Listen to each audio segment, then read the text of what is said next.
آتے ہیں، لٹکانے کے بعد پھر جو ہے وہ قیام کرتے ہیں. جیسے علی بھائی کر کے دکھاتے ہیں کہ یہ جو لٹکانا ہے نا، یہ اب قیام ہوا. تو یہ ایک رفع عمل ہے، یہ رفع عمل ہے. ہم نے اللہ اکبر کہتے ہوئے تکبیر تحریمہ کو شروع کرنا ہے، اور جب اکبر پر مکمل ہو تمہارا قیام شروع ہو جائے، اللہ اکبر، یہ اس طرح ہمارا قیام جو ہے وہ ہو جائے. یہ جو درمیان میں رفع عمل ہے نا، یہ ہم نے رفع عمل نہیں کرنا. تکبیر تحریمہ کہتے ہوئے فوراً ہم نے اپنے قیام کی طرف آ جانا ہے. اب قیام میں ہم نے قرات کرنی ہے. قیام کا طریقہ کیا ہے؟ یہ ناف سے نیچے ہاتھوں کو باندھنا ہے، اور اس کا طریقہ یہ ہے کہ یہ جو ہاتھوں کے پونچے ہیں نا، یہ بھی اس کو ہم نے اپنی چھوٹی انگلی اور اس انگوٹھے کے ساتھ جو ہے وہ پکڑ لینا ہے اس طرح. پھر 3 انگلیاں سامنے رکھ کر ہم نے اس طرح قیام کرنا ہے. پیچھے والا ہاتھ کھلا ہوا ہونا چاہیے، یہ انگلی اس طرح. اب قیام کریں آپ، یہ قیام کا طریقہ ہے. ان دونوں سے، انگوٹھے سے اور چھوٹی انگلی سے ہم نے اس کو پکڑ لیا ہے، اس کلائی کو، اور یہ 3 والی سامنے انگلیاں جو ہے یہ سامنے آ جانی ہے. اب تکبیر تحریمہ کے بعد وہ رفع عمل نہیں کرنا، قیام ہم نے کر لینا ہے. اب قیام کرنے کے بعد اب ہم نے قرات شروع کرنی ہے. قرات کے بعد پھر آگے ہے رکوع. اس رکوع میں بھی جو میں نے پہلے بتایا کہ جو رفع عمل ہے لوگ کرتے ہیں کہ قیام کو چھوڑا، ہاتھوں کو دونوں چھوڑ دیا، پھر اس کے بعد رکوع کیا. تو یہ بھی رفع عمل نہیں ہم نے کرنا. یعنی کہ قیام مکمل ہوتے جائے تو فوراً ہم نے رکوع کرنا ہے، کیونکہ یہ ہم نے ایک واجب بھی سنا ہوا ہے کہ قیام کے قرات کے فوراً بعد رکوع کرنا، یہ کیا ہے؟ واجب بھی ہم نے سماعت کیا. تو درمیان میں یہ جو رفع عمل ہے یہ نہیں ہونا چاہیے. آپ یہ دیکھیں، ہم نے قیام مکمل کیا، اب اللہ اکبر کہتے ہوئے ہم نے رکوع میں جانا ہے. اللہ اکبر، اللہ سے ہمارا جو قیام آگے شروع ہو اور اکبر ہمارا رکوع ہو جائے.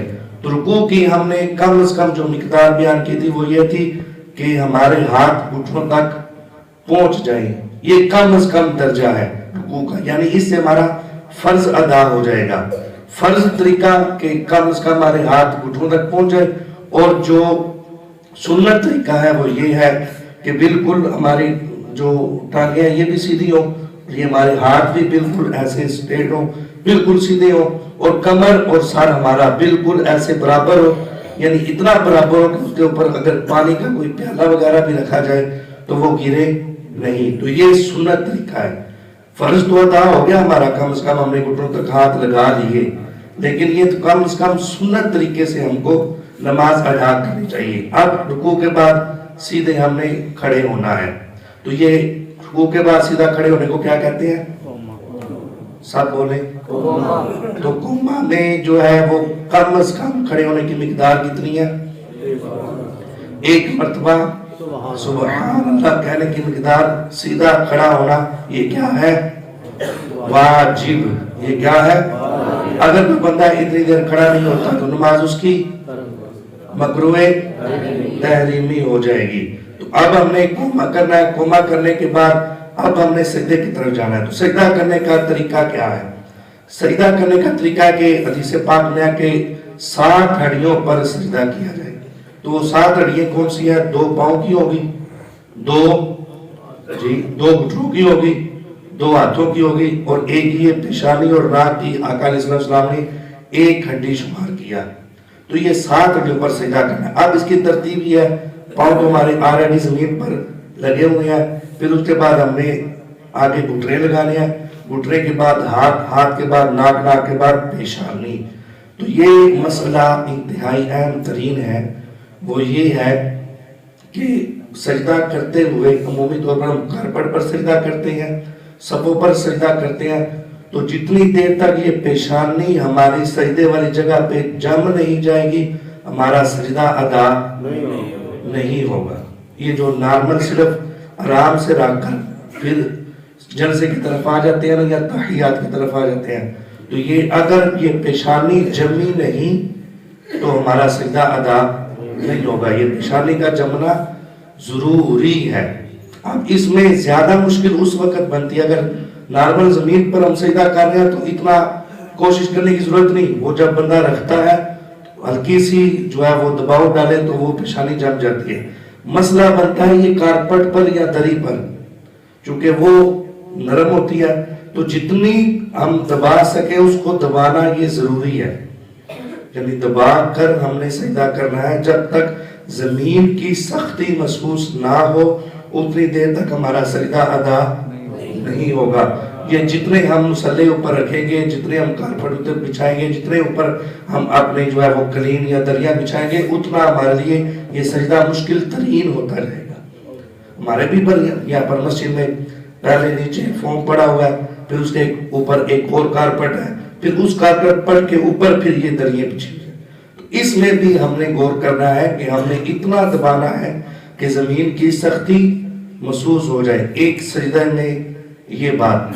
دوسری بات کہ سجدے میں کم از کم پاؤں کی ایک انگلی کا لگنا، ایک انگلی کا، دونوں پاؤں کی ایک انگلی کا پیٹ لگنا یہ فرض ہے۔ کیا ہے؟ تو آپ کو پتہ ہے اگر فرض ادا نہ ہو تو وہ عبادت قبول نہیں ہوتی۔ اور تین انگلیوں کا پیٹ لگنا یہ واجب ہے، واجب۔ تین انگلیوں کا لگنا یعنی ٹوٹل 6 انگلیوں کا، 3 اس پاؤں کی 3 اس پاؤں کی، 6 انگلیوں کا زمین پر لگنا یہ کیا ہے؟ واجب۔ آپ بتائیں اگر واجب بھی نہ ادا ہو تو وہ عبادت بھی ناقص ہوتی ہے، قبول درست نہیں ہوتی۔ تو کم از کم 3 انگلیوں کا لگنا، پھر 10 انگلیوں کا لگنا، 5 انگلیوں کا لگنا یہ سنت ہے۔ تو اب اس میں یہ مسئلہ سمجھ لیں کہ جو بندے ایک سجدہ، بعض کو میں نے دیکھا وہ ایک سجدہ تو بالکل ٹھیک کرتے ہیں، تو دوسرے سجدے میں وہ ایک پاؤں کو ایسے ٹیڑھا ہی رکھتے ہیں، سیدھا نہیں کرتے، یا پھر اگر سیدھا کرتے ہیں تو اپنی انگلیوں کو فقط یہ ناخن والا کونا لگایا ہوتا ہے زمین پر، اس طرح ان کا سجدہ ادا نہیں ہوگا۔ 3 انگلیوں کا لگنا یہ کیا ہے؟ واجب۔ یہ ہمارے لگانا ضروری ہے۔ اب اس کا ایک آسان طریقہ بتاؤں۔ اصل میں لوگ کہتے ہیں ہم سے ہوتا نہیں، ہم نے کیا نہیں۔ اگر ہم عادت بنا لینا تو ہمیں کوشش نہیں کرنی پڑے گی، ہماری عادت ہی ایسی ہوگی کہ ہم سے ہو جائے گا۔ یہ غلط بات ہے کہ ہوتا نہیں، یہ اصل بات ہے کہ ہم نے کیا نہیں۔ تو یہ 3 انگلیوں کا لگنا یہ کیا ہے؟ واجب۔ تو جب آپ کوشش کریں نا یہ پیشانی جمانے کی، یہ آپ کو حقیقت بتاؤں، جب آپ کوشش کریں گے پیشانی ہماری جم جائے، پیشانی کو آپ دبائیں گے جمانے کے لیے، تو ایٹومیٹک آپ کی انگلیوں کا پیٹ 3 کا لگ جائے گا، کیونکہ جب یہاں پر سر سے زور لگے گا نا تو ایٹومیٹک پاؤں کا بھی زور لگے گا، جب پاؤں کا زور لگے گا تو ہماری 3 انگلیاں بھی لگ جائیں گی۔ تو یہ مسئلہ انتہائی ضروری، اگر پیشانی نہیں جمی پھر بھی سجدہ ادا نہیں ہوگا، اگر پاؤں کی 3 انگلیاں نہ لگے پھر بھی سجدہ ادا نہیں ہوگا۔ اب سجدہ میں جانے کا طریقہ قوما ہم نے کر لیا، اور اب ہم نے سب سے پہلے اپنے جو ہے وہ گھٹنوں کو زمین پر لگانا ہے، ہاتھوں کو گھٹنے پر رکھ کے گھٹنے زمین پر لگائے، پھر اس کے بعد ہم نے ہاتھوں کو زمین پر رکھنا ہے، پھر اس کے بعد ناک کو، پھر پیشانی کو۔ اب ہماری 10 انگلیاں علی بھائی کی 10 انگلیوں کا پیٹ زمین پر لگا ہوا ہے۔ اچھا بعض لوگ پیٹ سمجھتے ہیں یہ جو 1 نمبر، یہ اس کو کیا کرتے ہیں پوٹے پنجابی میں، ٹھیک ہے، تو اس کو جو ہے وہ پنجابی میں بتائیں گے تو آسانی رہے گی۔ تو بعض سمجھتے ہیں کہ یہ دوسرا جو پورا ہے نا پوٹا، یہ زمین پر لگے تو پیٹ لگتا ہے، نہیں، یہ جو اوپر والا وہ بڑا ہوتا ہے نا پاؤں کی انگلی کا، تو یہ پہلا یہ لگ جائے گا تو یہ پیٹ کا ہی لگنا ہے، یعنی اٹھی ہوئی نہ ہو۔ یہ ضروری نہیں کہ وہ جو نیچے ہوتا ہے پورا اس کا وہ لگے، وہ نہیں، بلکہ وہ جو انگلی کا پہلا پورا ہے نا بڑا، تو وہ اگر زمین پر لگ جائے تو وہ گویا کہ پیٹ ہی لگا ہوا ہے۔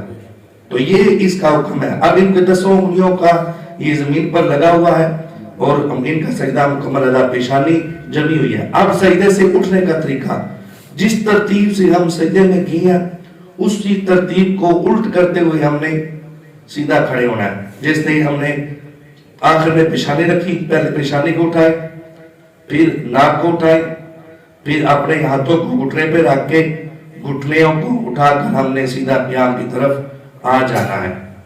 اب اس میں یہ ہے کہ اگر کوئی بندہ بیمار ہے یا کمزور ہے تو وہ گھٹنوں کو ہاتھ رکھتے ہوئے سیدھا کھڑا نہیں ہو سکتا، تو اجازت ہے وہ زمین پر بھی ہاتھ رکھ کے سیدھا کھڑا ہو سکتا ہے، پہلے اپنے گھٹنے اٹھا لے، یہ بھی اجازت ہے، یعنی یہ ضروری نہیں ہے، یہ سنت طریقہ ہے۔ لیکن جو فرض چیزیں تھی وہ بھی میں نے عرض کر دی، پیشانی کا جمنا، 3 انگلیوں کا لگنا، یہ ضروری تھا، لیکن یہ ضروری نہیں کہ آپ ترتیب رکھیں، یہ ترتیب سنت ہے، اگر اس پر عمل کریں گے تو سنت کا ثواب ملے گا، اگر اس کو ترک کریں گے تو سنت کے ثواب سے محرومی ہو جائے گی، البتہ ہماری نماز درست ادا ہوگی۔ اب ہم نے سیدھا قیام کی طرف، پھر اسی ترتیب سے ہم نے دوسری رکعت کو مکمل کرنا ہے۔ پھر اتحیات میں بیٹھنے کا طریقہ، اتحیات میں بیٹھنے کا طریقہ یہ ہے کہ ہم نے جب اپنے ہاتھوں کو گھٹنوں کے اوپر تو نہ زیادہ آگے ہو، یعنی پیچھے نیچے لٹکے ہوئے ہوں، ہاتھوں کو آگے کرے تھوڑا، گھٹنوں سے آگے ایسے، نہ زیادہ نیچے گھٹنوں کے ایسے نیچے ہوں یا گھٹنوں پر آئے ہوں، اور نہ ہی زیادہ جو ہے پیچھے رام کی طرف ہو۔ تو یہ یہاں پر ہے کہ جہاں سے گھٹنے شروع ہو رہے ہیں وہاں پر آپ کی یہ انگلیوں کے جو ہے وہ ناخن اور پورے وہاں تک آئے۔